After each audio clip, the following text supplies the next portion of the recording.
This is not exactly on dating scene topics, but I wanted to throw this up for the non-sayers, the people who want to think that everything is a conspiracy theory. Okay, for those people, yeah, you might want to open your eyes and pay attention to some of what people are saying. I understand that David Icke is an agent, a plant, part of the system, part of the establishment. I understand that Alex Jones and Mr. Alan Watts himself, yeah, and Mark Passio.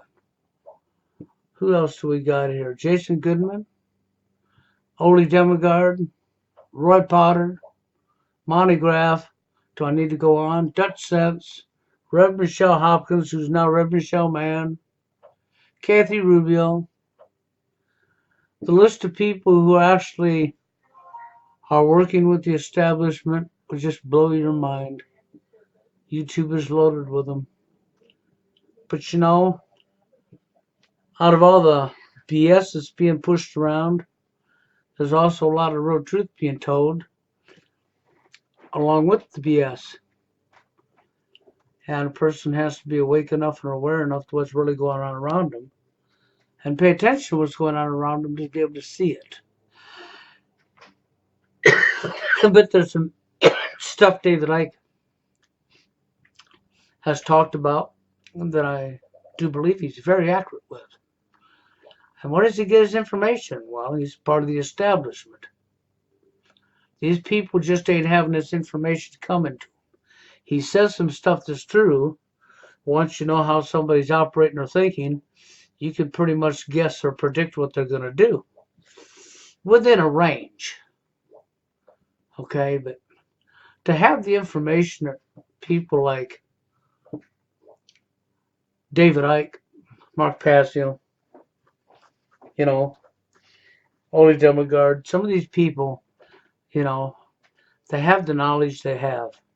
Some of it comes down to, if you was to talk about Rev Michelle Hopkins, which is now Mann, or BP Earth, who's another employee of the establishment,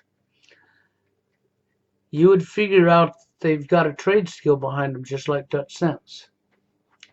That's right.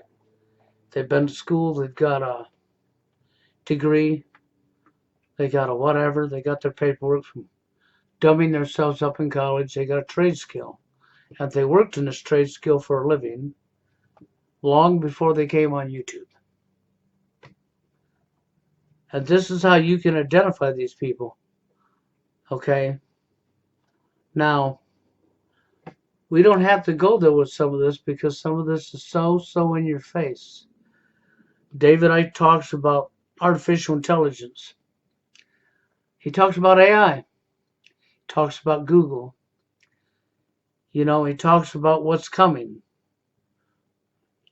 And I believe he's correct. Okay, and how they're going to sell it to you, because it's really the sales pitch, isn't it? Is to convince you, to get you on board, to get you on their side.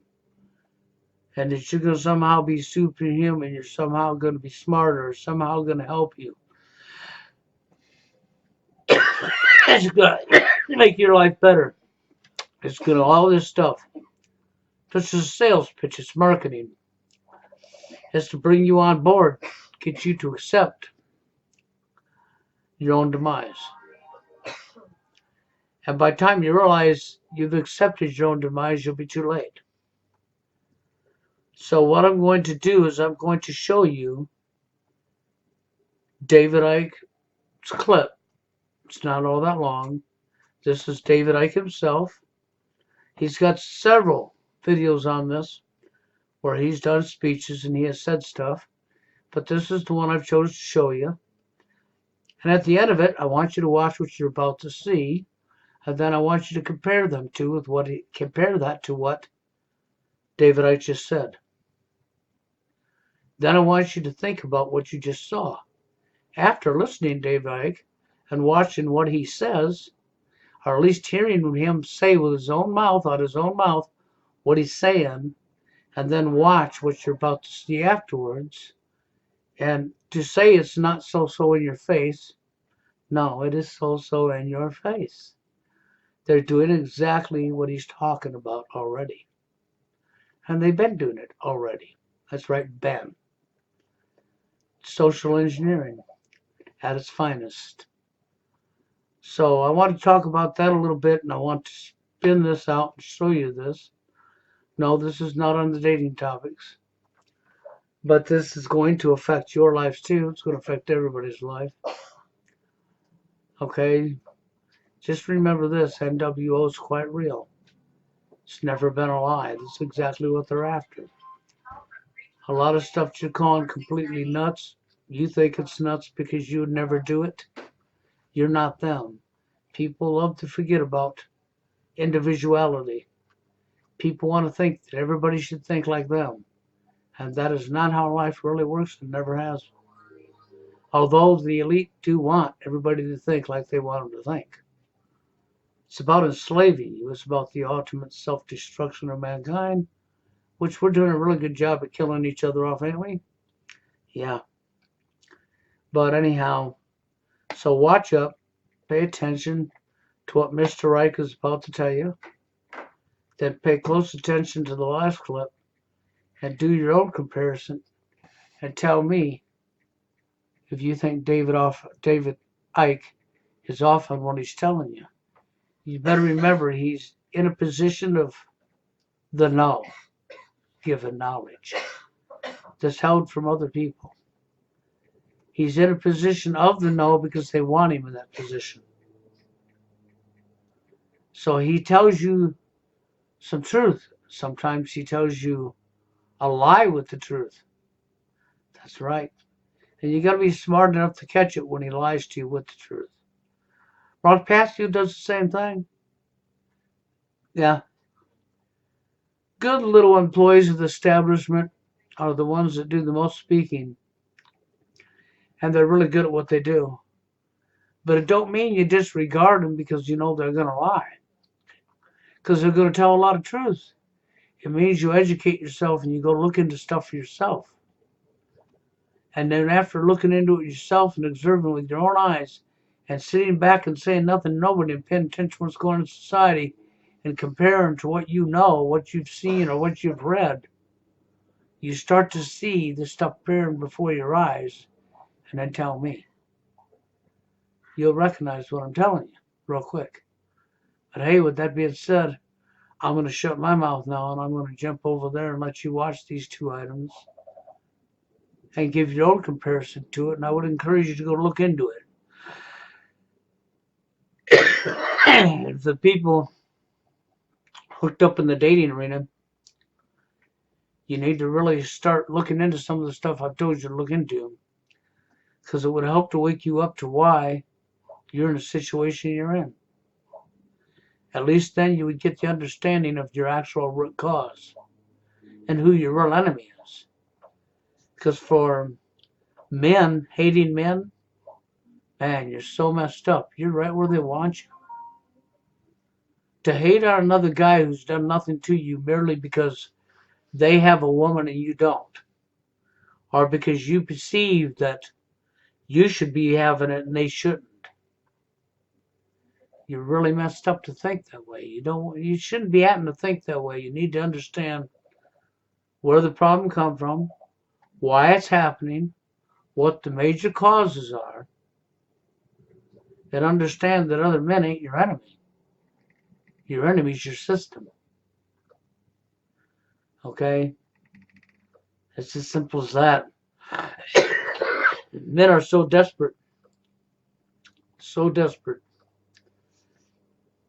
All done by design. Understand the root cause, then come together and talk about it. That's what I'd say. But anyhow, check this out and do your comparison. Leave your comments. We've been through a process of preparation, of getting people, first of all, stage one, addicted to technology that they hold, holdables, smartphones, tablets, I mean, that's basically achieved. I mean, you just have to walk through a city and you see the addiction. And they're targeting specifically the young. Why? Because the young of today and children of today are going to be the adults when they want to bring this AI connection in full blown. For that to happen, they have to get people addicted to technology to the point where they'll accept it and where it's the most natural thing in the world. I'm coming up 67. I was born in 1952, so I have a compass. I know what the world was like before. People being born into the world now, this is the only world they've ever known. And so, they don't have that compass of what the world was like before. Well, this is the world and technology, and this is how it works. And I know from the time I've lived just how recent this is and how fast it's come in, like out of almost nowhere. And so the first stage is to get people addicted to technology to the point where, at the most extreme, they'll get up in the dead of night and they'll queue, stand in line outside an Apple store to get the first of the new technology. And what they want eventually, and not too distant into the future, is people basically lining up to be connected to AI.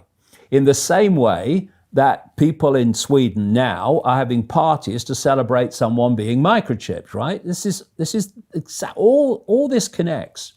So the next stage, because the idea is to get in the body, the next stage is to get on the body.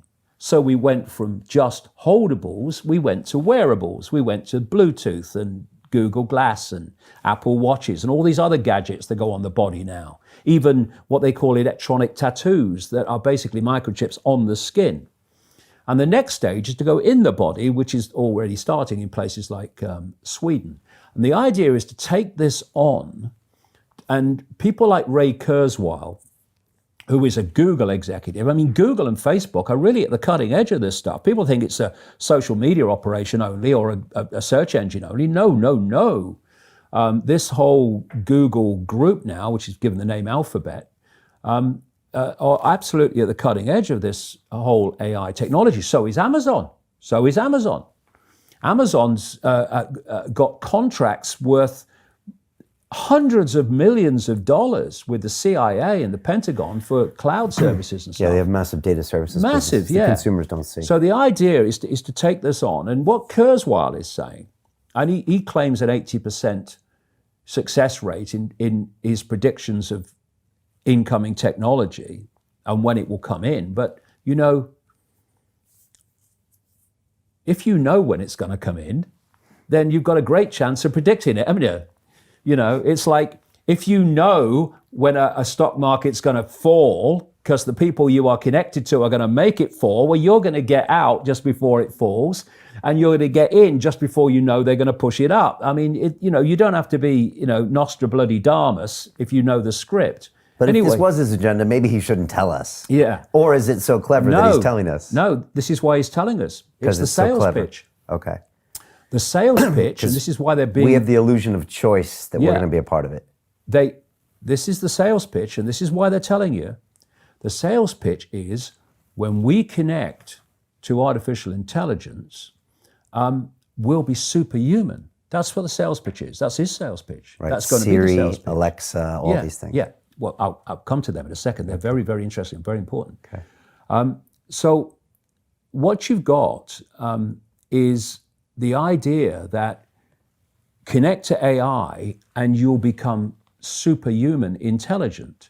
No, you'll become subhuman intelligent. You'll become a vehicle for artificial intelligence. And whoever controls artificial intelligence will control the perceptions of every mind that it's connected to. And that's the sales pitch, but then that's the reality of what it really means. Now, if you're going to make a physical connection with AI, you're not going to do that on a mass scale until you've made a psychological connection. And there is a process, a psychological process, which is known as preemptive programming. Preemptive programming is this. You're going to usher in a world that is so different, so dramatically different to what anyone's been used to, that you're going to have an obvious resistance purely by the chasm of difference between the world people are used to and the world you're taking them into. A resistance that says, hold on a minute, you want to do what? What? So you prepare them for it through preemptive programming. You put out a stream of movies out of elite-controlled Hollywood. You put out television programs, you put out books, you put out all these things that basically portray the world you want to take people into. This is why you've seen so many movies about control by robots, control by technology, of synthetic humans, which has the transgender agenda very much a part of it, connected to it. You have the synthetic humans, consciousness going into synthetic humans. You have the dystopian society being portrayed and portrayed and portrayed. And what that's doing, it's making the subconscious, to an extent the conscious mind, familiar with the world you want to usher in. So when you literally start to bring it in, there's not that chasm that there would have been before. There is almost a familiarity with it because you prepared people by portraying it over and over again in movies. And another part of this psychological connection with artificial intelligence, so we'll accept the outcome that I've talked about, is these Alexas and these Echoes and these so-called office assistants or personal assistants. Because people, I've met people who've got one in every room. And you start to interact with them as if they're human. And now they're bringing in internet-connected toys for kids, even little kids, and Barbie dolls that they can actually have conversations with artificial intelligence. They're now bringing in these robots that are these synthetic robots that are looking more and more like humans, a lot of them coming in from the East.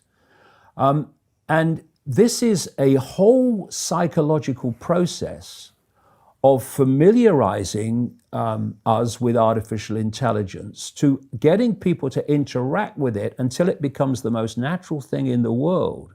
Well, is this a positive thing? What if it makes us live better lives? Could it be?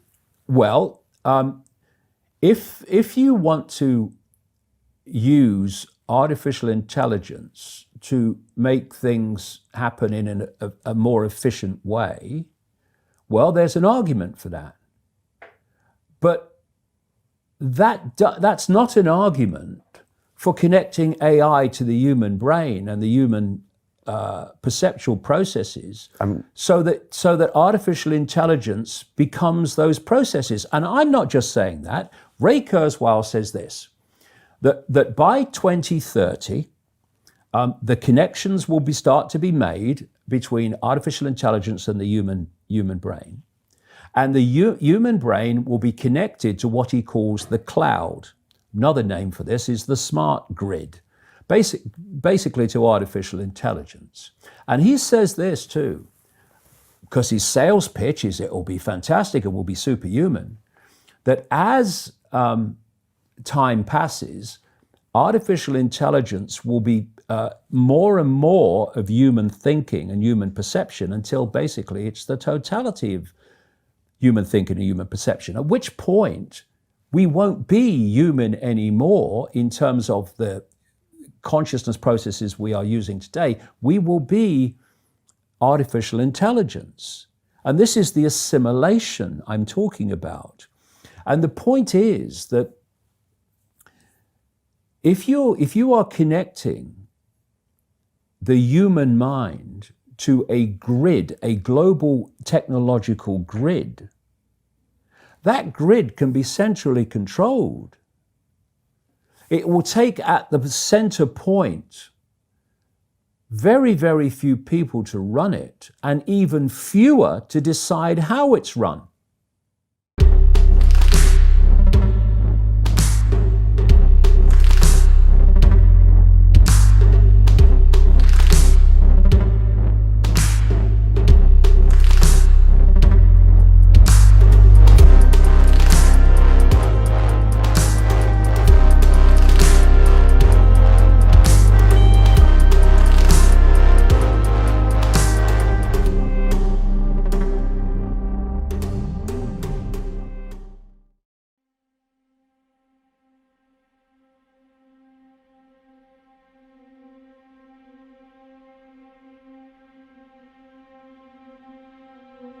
Now the slow, deliberate steps that may amount to one giant leap.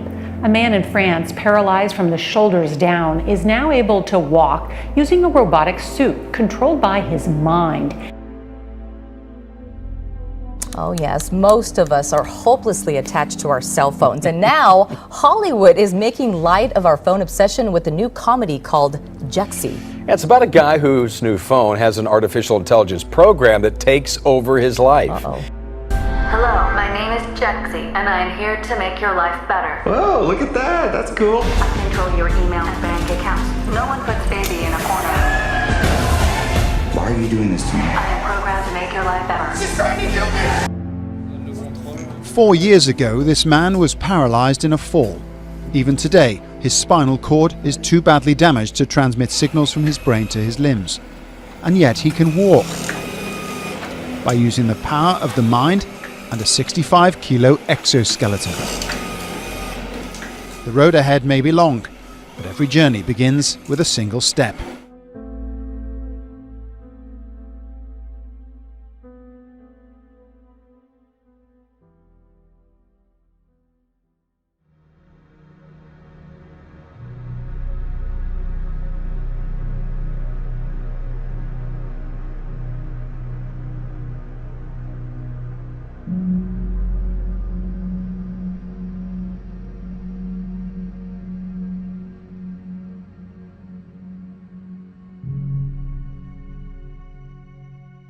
Our first stop, Silicon Valley in California.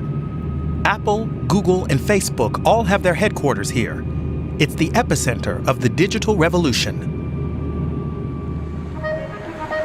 The tech industry has changed the face of the San Francisco Bay Area. New startup companies launch every day. Rents have exploded, and artificial intelligence is the buzzword. A new type of supermarket recently opened its doors here. Amazon Go. All you need here is an app. Since you have an Amazon account already, you can use the same credentials. Hold your mobile phone to the scanner, and you're in.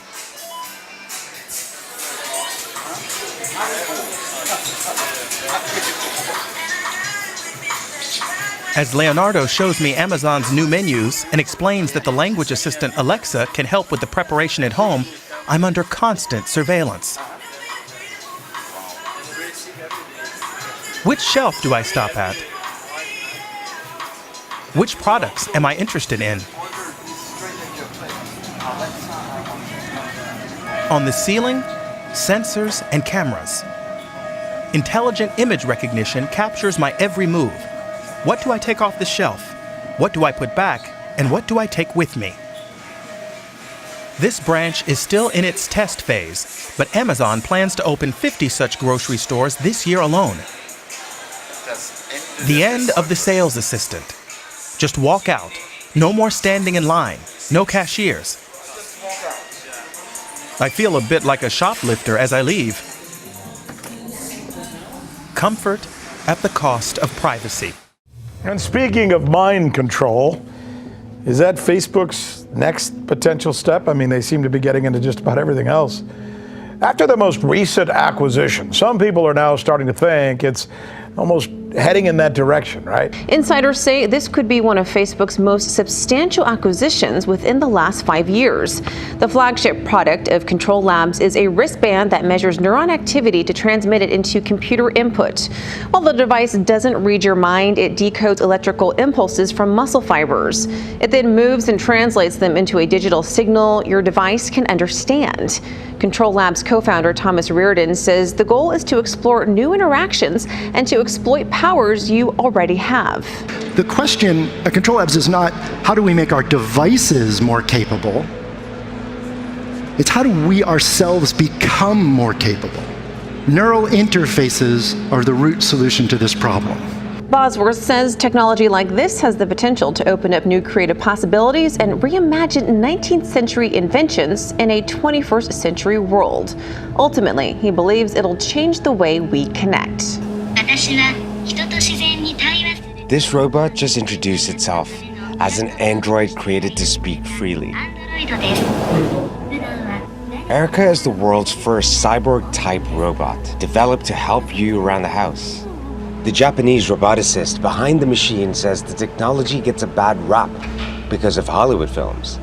I cannot believe this. Why, the Hollywood hate the robots so much, and Hollywood want to destroy this world with a robot so many times. It seems crazy. To him, the relationship between humans and technology is a natural one. Ishiguro says recent breakthroughs in robots and artificial intelligence will accelerate the synthesis of human and machine. It's unclear what the actual dangers of this technology are. Robots are widely used in Japan, but not all of them look like us. While only a handful of people are looking to fine-tune technology that could blur the line between human and machine, it's likely to become more than mere science fiction sooner than we think.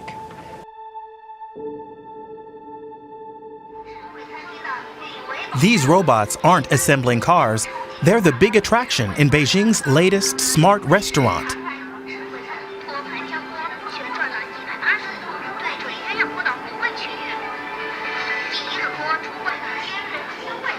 AI in the kitchen and automated waiters.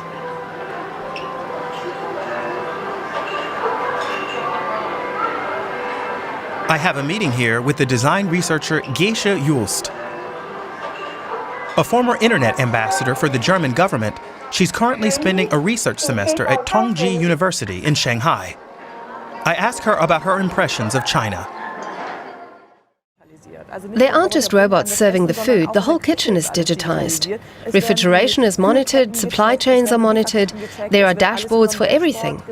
Everything is connected here, where they're testing what works and which aspects can be implemented in other restaurants of this chain.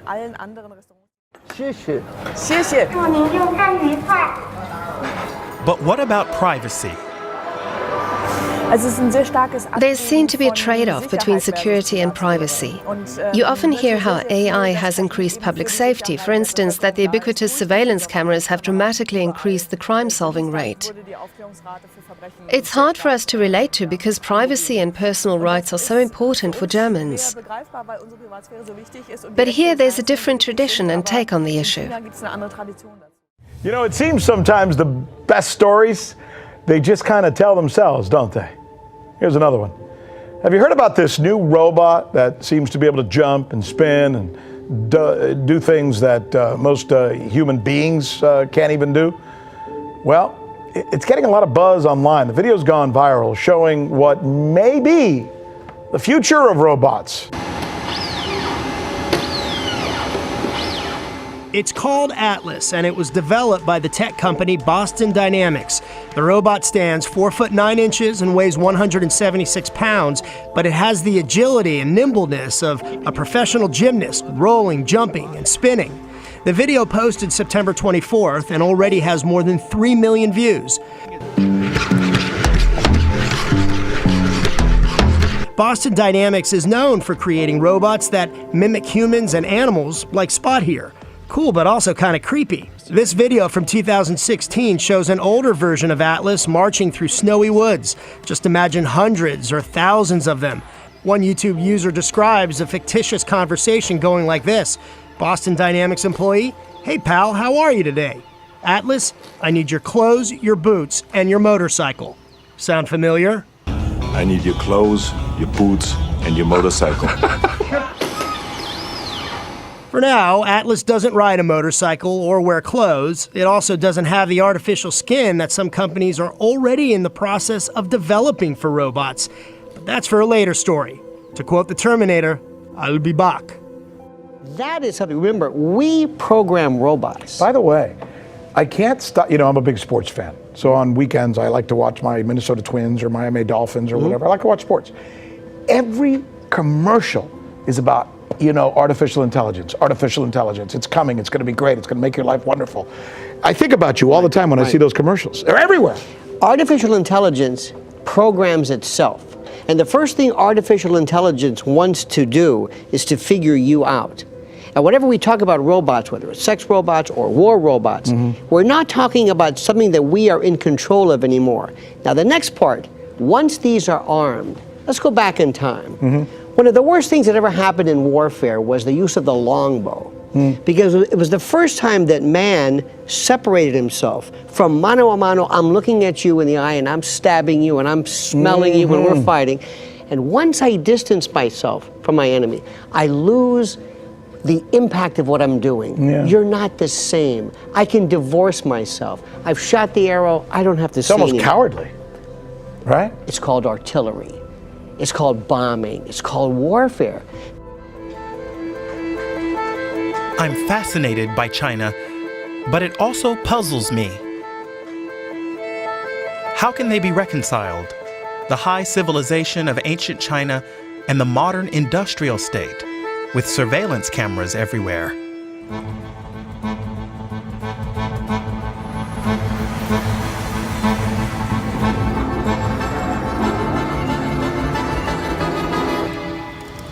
The Longgang district in Shenzhen.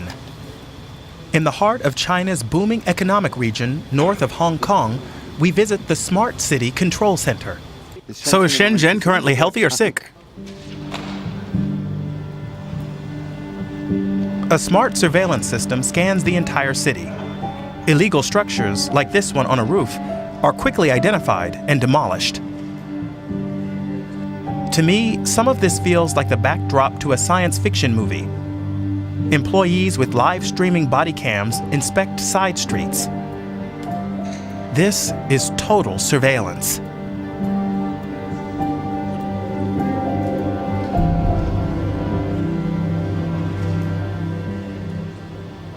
Chen shows me how cameras installed in restaurant kitchens even keep tabs on cleanliness.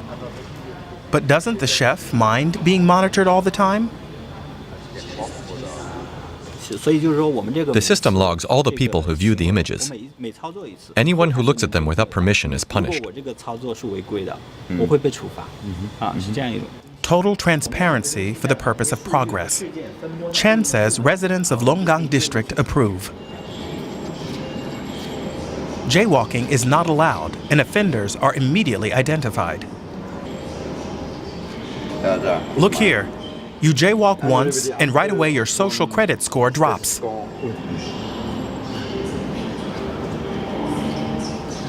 This degree of surveillance is unthinkable in the West. But here in China, they take a different view and say it's driven a drop in crime. What does it say here? Male youth without glasses. Youth? Yes, suddenly you're a youth. I love Chinese facial recognition. Youth.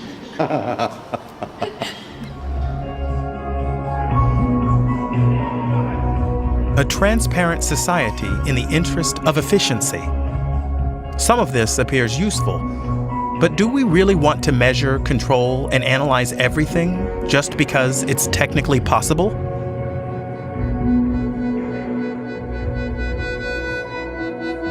Won't that inevitably lead us down a road to data dictatorship?